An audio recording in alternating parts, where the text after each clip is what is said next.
The man who first lifted the lid on the CIA's torture program has been released from prison. John Kiriakou worked for 14 years at the agency as an analyst and case officer.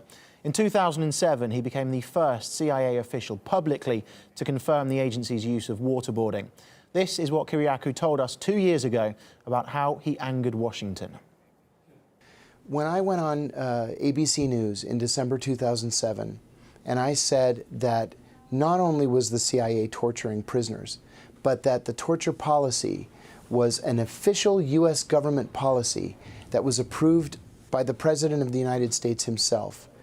The CIA filed what's called a crimes report against me the next day. The Justice Department never stopped investigating me from December of 2007. And in the very same year that Kiriakou spoke to us, he was sentenced to 2.5 years in prison for passing classified information to journalists. Now he's out of jail but remains under house arrest, and he joins us live from Arlington. John, good to see you. Thank you very much for joining us here on RT International. My pleasure. Now, you've described your time in detention, and I quote here, I hope I'm not misquoting, terrible years that ruined you personally, yet you've also said that it's all been worth it. Can you expand on that?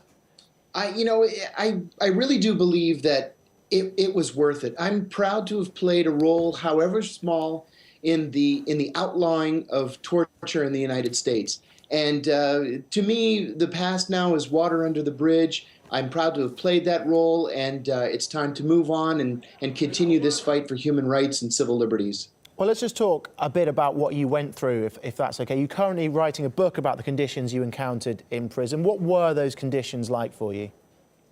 I was surprised by the quality of medical care, the terrible quality of medical care, by the terrible quality of the food.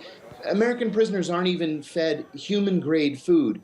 I remember passing cases of food in the cafeteria marked not for human consumption, feed use only, or for sale only in China. And the medical care was even worse. There were almost a half a dozen deaths of prisoners while I was there in prison, and almost every one of those deaths was preventable. What was your motivating factor in the first place to put yourself through this? You must have known that there was a high risk that you were taking on. Well, no whistleblower really sets out to be a whistleblower. I saw a policy that I believed was not just wrong, but was criminal, and I decided to speak about it. I really didn't think long term about how the U.S. government can bring its full weight against a whistleblower. The goal really of the Justice Department is to ruin the whistleblower personally, professionally, and financially. I hadn't thought that through, and that's exactly what happened to me. But again, it's opened up a whole new world for me in the realm of human rights and civil liberties. You say that the aim then is to ruin the whistleblower. Washington has officially admitted that torture took place. A comprehensive report has been released. Do you consider this a victory? Oh, absolutely. Everything that I said was true, and we now know that because of the release of the torture report. It's public knowledge then. Do you think the CIA will abandon its torture practices now that it's out there in the public domain? I do. I do believe that the CIA will abandon torture, not just because it's illegal, but because the truth always has a way of coming out. And I don't think the organization can withstand another revelation that they had yet again begun a torture regime. I wondered how you feel, because the truth is out there, but no one as of yet has been held accountable.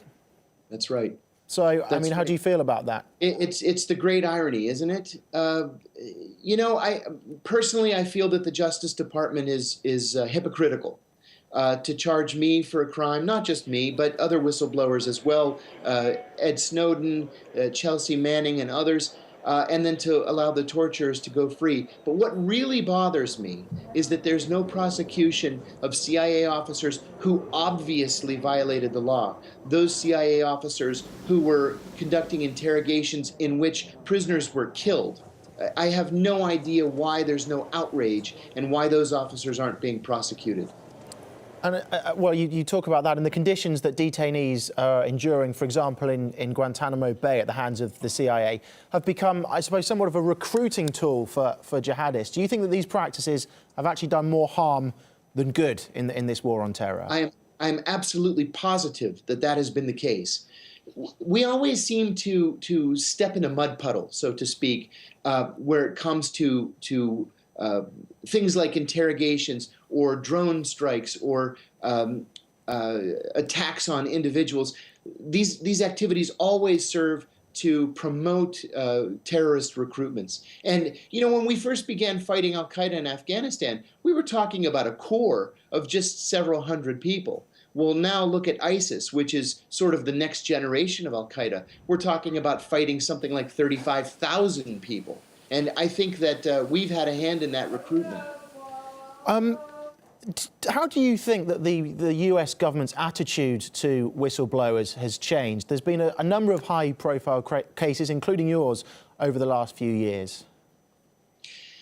I think that Americans are more aware of the role of whistleblowers, whereas as recently as 3 or 4 years ago, nobody gave whistleblowers a second thought. I have to say, really, since I went to prison, that I've been overwhelmed by the support I've received from average Americans across the country. And I think that just a few years ago, that wouldn't have been the case.